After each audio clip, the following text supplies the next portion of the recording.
নদীর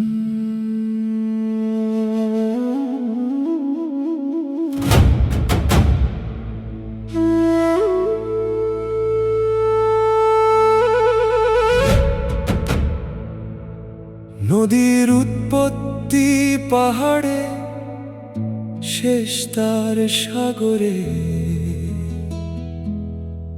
দুই পারে গড়ে সভ্যতা বিবর্তনের বাহারে।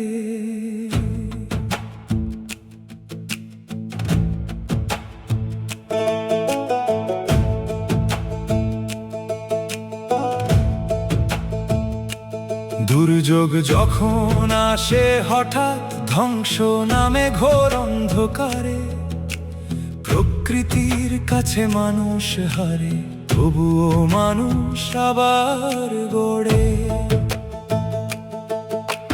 হিমালয়ের বুকে জমে সাগর সমান বরফ, খরতাপে যখন গলে নামে বন্যার জলরাশির ঢল। এই ভূমণ্ডলে পিঁপড়ার মতো মানুষ মোরা ক্ষুদ্র প্রাণী, সৃষ্টির কতটুকুই বা জানি, কতটুকুই বা জানি। পাহাড়ের পাদদেশে, পাহাড়ের পাদদেশে, পাহাড়ের পাদদেশে, পাহাড়ের পাদদেশে,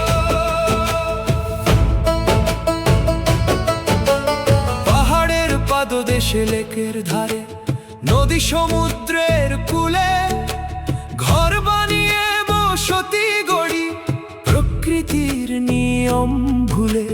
নেপালের বরফ ভাঙা বন্যা, সুইজারল্যান্ডের পাহাড় ধস, আগে যদি জানতে পারতাম রুখতে পারতাম সর্বনাশ। তীর্থযাত্রায় ছিলেন যারা, পবিত্র ছিল মন, পাহাড়ি নদী পেরোতে গিয়ে হারালো কত আপনজন।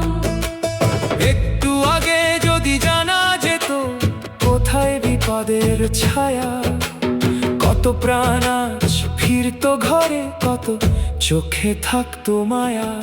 শেখো মানুষ প্রকৃতিকে করতে জয়, ধ্বংস করে নয়। প্রকৃতিকে বুঝে তার সাথেই বাঁচার প্রত্যয়। আগাম সতর্কতা, প্রযুক্তির জ্ঞান, হয়তো একদিন বাঁচাবে অগণিত প্রাণ। লাখ বছরের ইতিহাস বলে মানুষ থামেনি কখনো, জ্ঞান বিজ্ঞানের আলোয় পেরিয়েছে কত দিগন্ত। পুনর্বাসনের নতুন প্রযুক্তি, গবেষণায় নতুন পথ, ধ্বংসের পর আবার গড়বে মানুষের নিরাপদ ভবিষ্যৎ।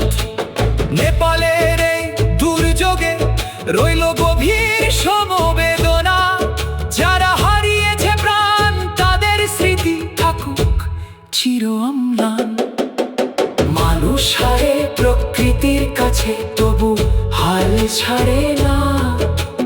ভাঙা পৃথিবীর বুকের উপর আমার গড়ে সভ্যতা, রইল গভীর সমবেদনা, যারা হারিয়েছে প্রাণ কোথাও সৃষ্টি বাকি উল্লাখ।